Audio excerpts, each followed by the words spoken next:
Mantan Perdana Menteri sekaligus Founding Father Singapura Lee Kuan Yew tutup usia pada 23 Maret lalu di usianya yang ke-91 tahun. Duka mendalam dirasakan oleh seluruh warga negeri Singa. Bagi mereka, Lee bukan sekedar pemimpin pemerintahan, namun juga orang yang berjasa besar dalam menentukan arah Singapura sebagai negara yang akhirnya diakui seluruh dunia.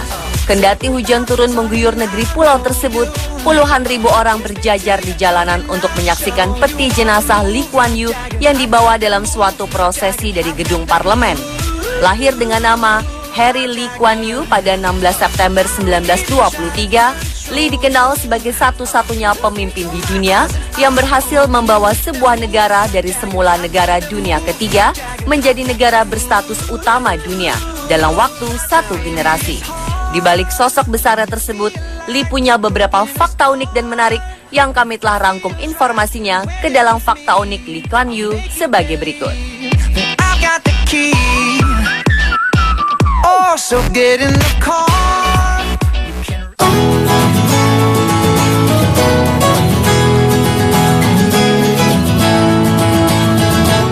Fakta unik pertama adalah momen di saat Perdana Menteri terlama yang menjabat sebagai pemimpin Singapura ini berada di peristirahatan terakhirnya. Belasan ribu warga Singapura rela antri hingga 10 jam di luar gedung Parlemen Singapura Jumat 27 Maret kemarin untuk memberikan penghormatan terakhir kepada mantan pemimpin Lee Kuan Yew. Negara pulau ini tampak seperti tidak siap untuk menampung luapan masyarakat yang terus berdatangan. Antrian panjang pelayat di luar gedung parlemen dimulai dari padang rumput luas yang biasa dipakai untuk kegiatan parade, konser, sepak bola, kriket, dan olahraga lain. Pelayat yang datang pada pukul 10 pagi waktu setempat menunggu hingga 10 jam untuk mendapatkan momen saat peti mati berwarna coklat yang dibungkus bendera Singapura melewati mereka. Menurut petugas, hingga Jumat menjelang sore, lebih dari 250.000 pelayat memberikan penghormatan. Jenazah Lee dibaringkan di gedung parlemen sejak Rabu 25 Maret lalu dan masyarakat umum diberikan waktu hingga pukul 20 waktu setempat untuk memberikan penghormatan terakhir.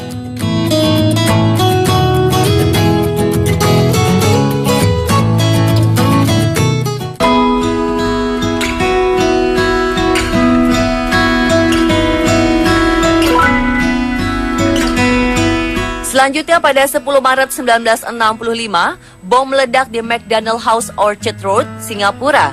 3 orang tewas dan 33 lainnya terluka. Inilah jika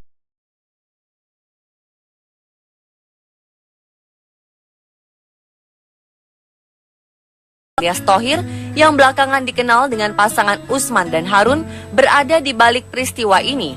Saat itu Semenanjung Malaya bergejolak. Presiden Soekarno menolak Federasi Malaysia yang merupakan gabungan Singapura, Sabah, dan Sarawak dan memilih menggelorakan Dwi Kora.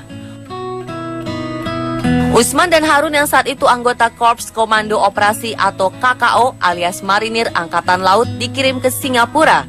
Tugasnya satu, membom McDonald House.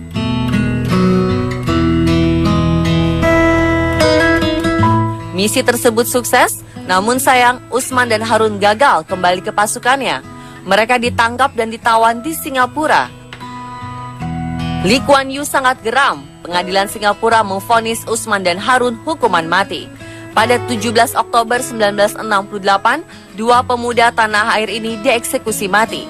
Indonesia berduka. Setibanya di tanah air, jasad Usman dan Harun disambut bak pahlawan. 5 tahun pasca insiden itu, Lee Kuan Yew berencana berkunjung ke Indonesia. Presiden Soeharto langsung mengajukan syarat, yakni Perdana Menteri Lee Kuan Yew harus menaburkan bunga di makam Usman dan Harun di Taman Makam Pahlawan Kalibata. Sikap kenegarawan Lee pun diuji. Tahun lalu hubungan ini tiba-tiba kembali memanas saat TNI menamakan kapal perangnya dengan nama KRI Usman Harun. Singapura menilai RI tak peka dengan peristiwa berdarah di Hotel McDonald, namun RI menilai sebaliknya.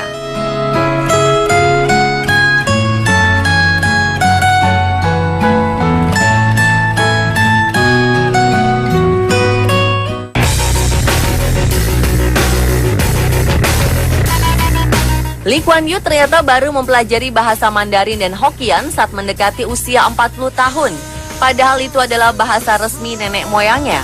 Selain itu, pada masa pemerintahannya, Lee Kuan Yew berusaha agar warga Singapura dapat menguasai dua bahasa, yakni Inggris dan Mandarin. Untuk keinginannya tersebut, Lee Kuan Yew rela menggelontorkan dana sekitar 130 miliar rupiah dari uang pribadinya. Ia begitu giat berkampanye agar anak-anak Singapura dididik oleh orang tua maupun institusi pendidikan untuk diharuskan mampu minimal dua bahasa.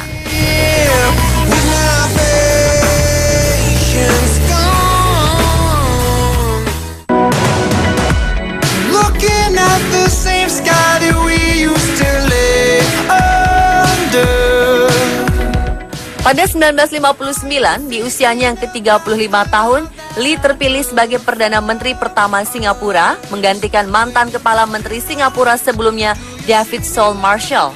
Setelah itu, Lee kembali terpilih menjadi Perdana Menteri selama 7 kali berturut-turut, yaitu pada tahun 1963, 1968, 1972, 1976, 1980, 1984, dan 1988. Lee baru mundur dari jabatannya pada 1990 setelah dikritik karena terlalu lama memimpin. Di masa pemerintahan kabinet Goh Chok Tong, Lee menjabat sebagai menteri senior pada Agustus 2004. Goh mundur dan digantikan oleh Lee Hsien Loong, anak dari Lee Kuan Yew sendiri. Goh menjabat sebagai menteri senior dan Lee Kuan Yew menjabat posisi baru, yakni menteri mentor. Dengan duduk di kementerian selama 50 tahun terakhir, Lee adalah menteri dengan pelayanan terlama sepanjang sejarah Singapura.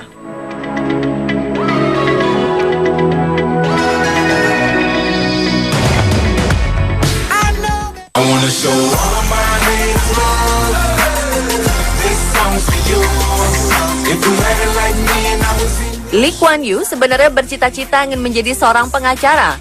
Namun sejak ia mengambil langkah pertama ke arah politik pada 1951, cita-cita tersebut pun akhirnya sirna. Lee Kuan Yew pernah kuliah di London School of Economics, meski hanya sebentar sebelum ia pindah ke University of Cambridge, di mana ia lulus dengan first class honors ganda yang langka pada saat itu. Setelah meninggalkan Cambridge, Lee Kuan Yew memutuskan untuk menghilangkan nama Inggrisnya Harry dan hanya dikenal sebagai Lee Kuan Yew. Namun teman-teman dekatnya masih memanggilnya dengan sebutan Harry Lee.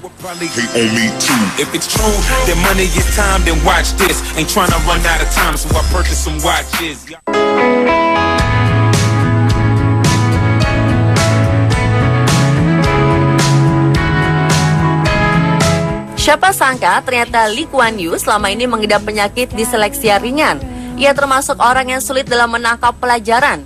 Disleksia adalah suatu kondisi genetik di mana dapat mempengaruhi seseorang dalam mempelajari bahasa baru, sehingga orang tersebut mengalami kesulitan dalam proses belajarnya. Namun orang yang bergenetik disleksia ini biasanya lebih kreatif untuk mengimbangi kelemahannya. Lee Kuan Yew seolah membuktikan teori lama di balik kekurangan pasti ada kelebihan.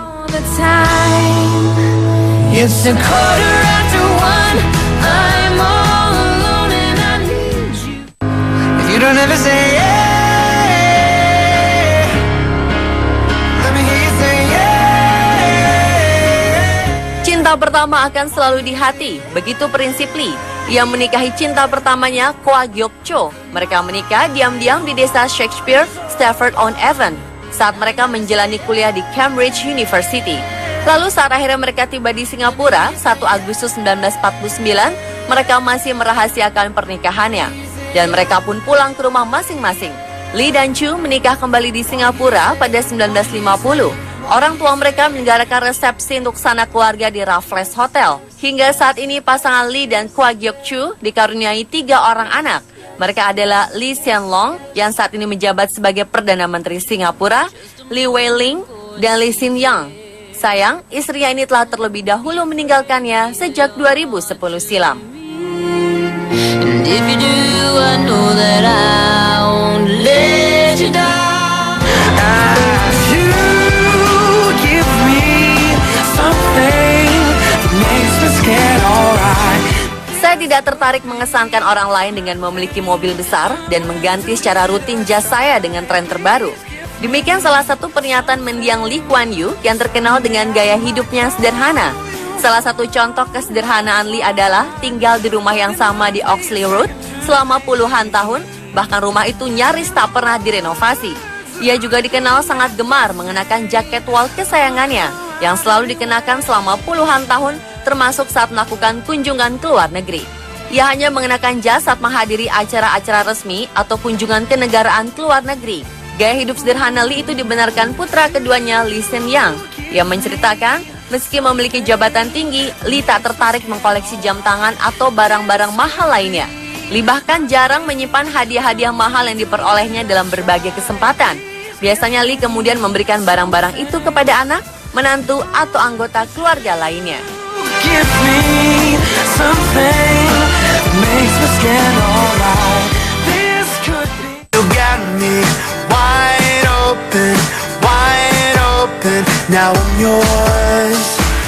Sistem meritokrasi, pemerintah mandiri yang efisien dan bersih, serta pelayanan publik yang handal adalah modal utama Lee Kuan Yew membangun Singapura. Konsep tersebut kini menjadi pelajaran utama di Lee Kuan Yew School of Public Policy. Pelajaran berharga ini telah ia dapatkan berdasarkan pengalaman dan juga didikan keluarganya selama ini. Now I'm sure in a world like this, I'm back down. Dan itulah pemirsa fakta-fakta unik tentang Lee Kuan Yew versi On The Spot. This when love comes round, I know we gotta take it.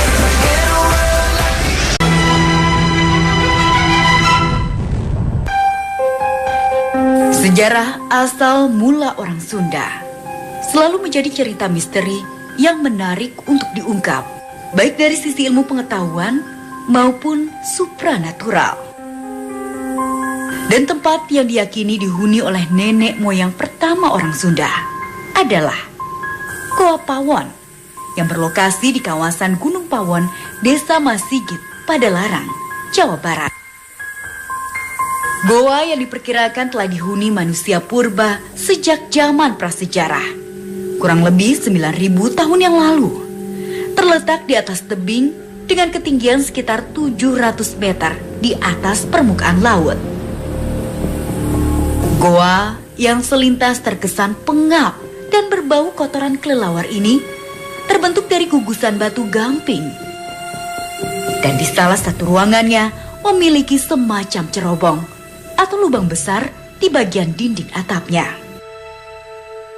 Di balik keindahan alam Kabupaten Bandung yang menyatu dan menyita perhatian, terdapat sebuah situs yang dikenal dengan nama Situs Goa Pawon. Situs purbakala ini dikenal atau diyakini sebagai peninggalan sejarah yang menjadi cikal bakal dari lahirnya kebudayaan masyarakat Sunda. Bagaimana cerita selengkapnya? Bersama saya, Nesya Sylvia, akan mencoba menguak sejarah di tempat ini.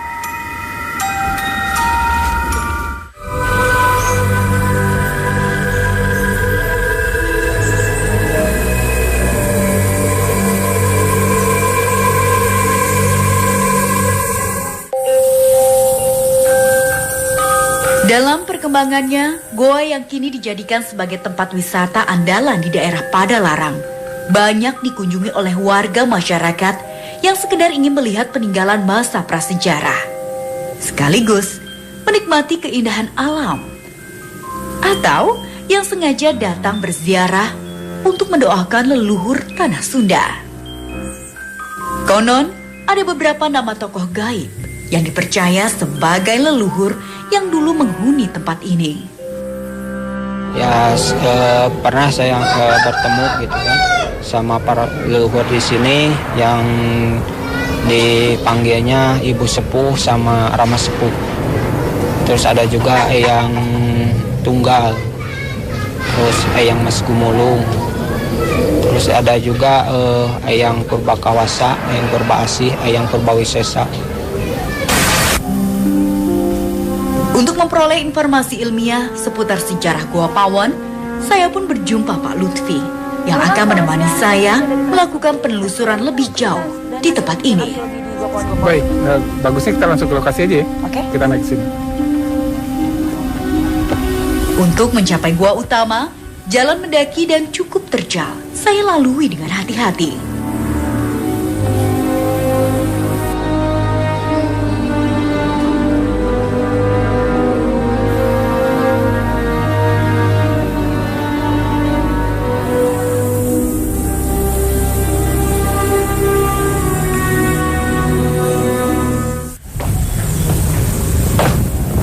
Ini penelitian yang sudah kita lakukan selama ini di Gua Pawon. Ini kegiatan ekskavasi, sudah 6 kotak, sudah 3,20 meter. Kang Lufika sebagai ketua dari tim penelitian dari Balai Arkeologi Bandung, waktu melakukan penelitian di Gua Pawon ini khususnya menemukan apa, Kang? Banyak ya, saya katakan dari hasil penelitian arkeologi di Gua Pawon, saya katakan ini temuan sangat lengkap.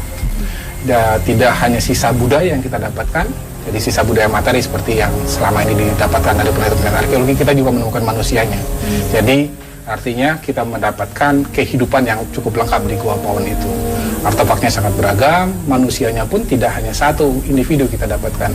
Dari hasil ekskavasi terakhir di 2014 yang lalu, paling tidak kita sudah mengumpulkan 6 individu yang kita temukan di Gua Pawon ini. Nah, kalau dari jenis-jenis artefak yang ditemukan untuk menunjang adanya indikasi kehidupan manusia purba di Gua Pawon ini apa saja, Kang? Nah, yang terbuat dari batuan, kita dapatkan ada perkutor, alat batu pukul. Kemudian kita dapatkan alat-alat serpih dari bahan obsidian berupa pisau, lancipan, gurdi. Kemudian dari tulang mereka ulah lebih lanjut, dari tulang-tulang yang mereka makan, mereka buru, tulang mereka buat jadi lancipan, jadi mata panah, ada lancipan tunggal, ada juga lancipan ganda di sana. Dan juga ada sisa perhiasan yang kita dapatkan di sini. Kita tidak tahu siapa yang memakai perhiasan itu. Tapi perhiasan yang kita dapatkan di Gua Pawon itu diantaranya ada yang terbuat dari gigi ikan, gigi hiu.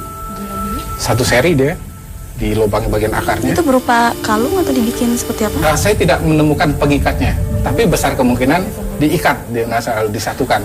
Kemudian juga dari bahan moluska. Itu cangkang moluska itu mereka olah juga dari perhiasan. Kemudian dari taring kucing-kucingan, bisa aja dari harimau atau kucing hutan mereka olah jadi perhiasan.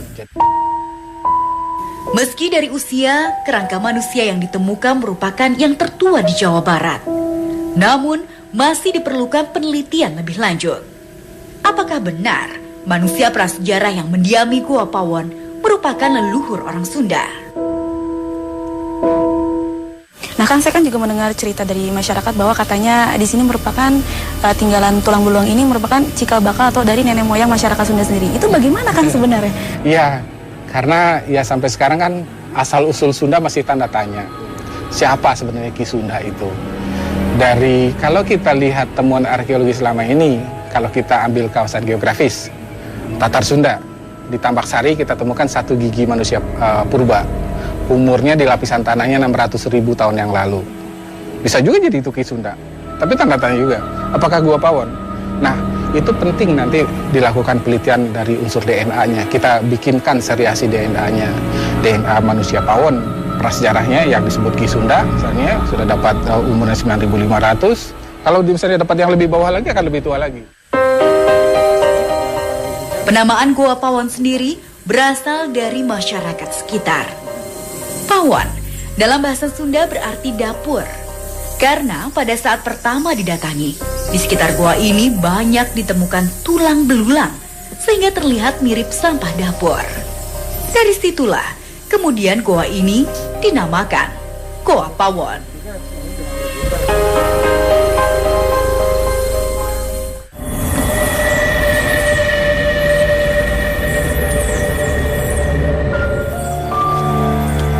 Mendengar sejarah Gua Pawon yang begitu panjang, saya pun tertarik untuk menggali informasi masa lalu dengan ditemani Sofi, rekan indigo saya.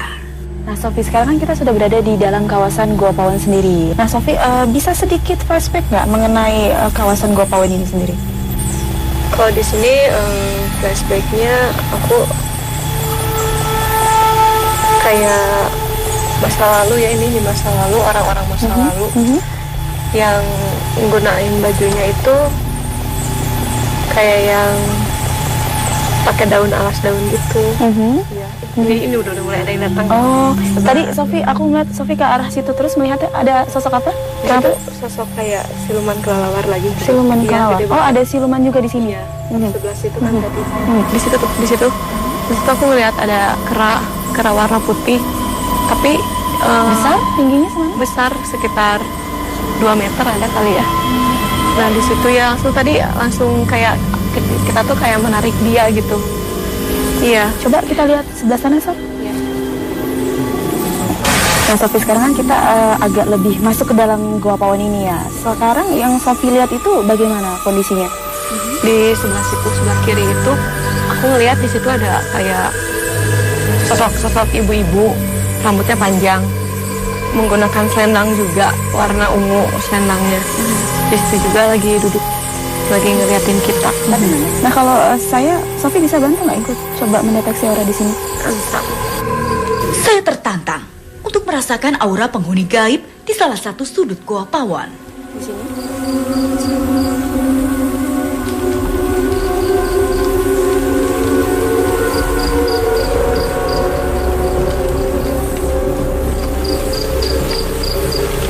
Nah ini sosok yang tadi, yang ibu-ibu yang menggunakan selendang ini, tepatnya ada di depan. Salaman aja ya.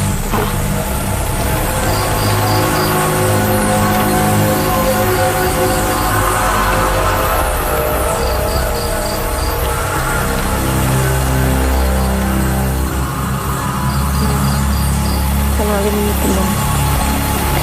Iya agak panas sih. Iya. Mainnya makin